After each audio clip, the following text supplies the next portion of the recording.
J'aimerais dire d'abord deux mots de l'idée centrale de notre épistémologie génétique, parce qu'elle est presque toujours mal comprise. Les uns me prennent pour un empiriste, et même pour un néo-behavioriste, comme l'a fait Berlin, parce que je soutiens que la connaissance part de l'action exercée sur les objets. Or, une action sur les objets, c'est pas du tout la même chose que tirer la connaissance des objets eux-mêmes. Il y a donc là une première confusion. Les autres me trouvent au contraire néo-maturationnistes ou même innéistes, étant donné que je fais appel à l'action du sujet. Mais ils oublient que l'action du sujet, c'est justement une action sur les objets qui a par conséquent interaction et pas action à sens unique. Autrement dit, je ne suis ni empiriste ni innéiste, mais je suis constructiviste.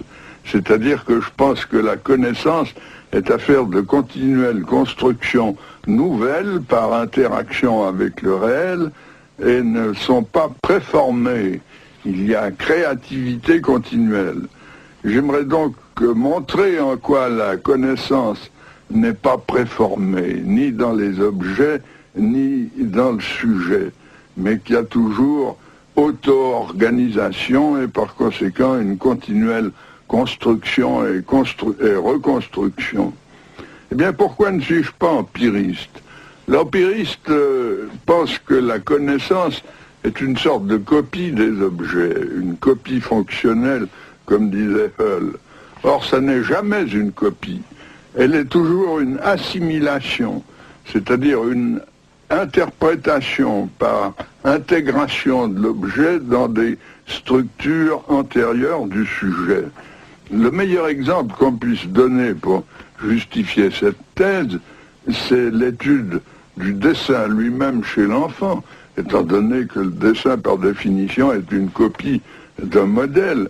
Eh bien, ce qu'on observe chez le jeune enfant, c'est que l'enfant ne dessine pas ce qu'il voit, il dessine l'idée qu'il s'en fait, il dessine ce qu'il en sait, c'est-à-dire son interprétation, et non pas l'objet tel quel en tant qu'observable perceptible.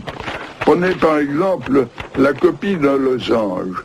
Je demande à l'enfant de copier ça, voilà le modèle.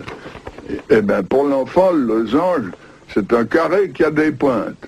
Alors, vous voyez le résultat, il vous dessine un carré avec une pointe dessus, ou bien il vous dessine un carré avec une pointe à côté.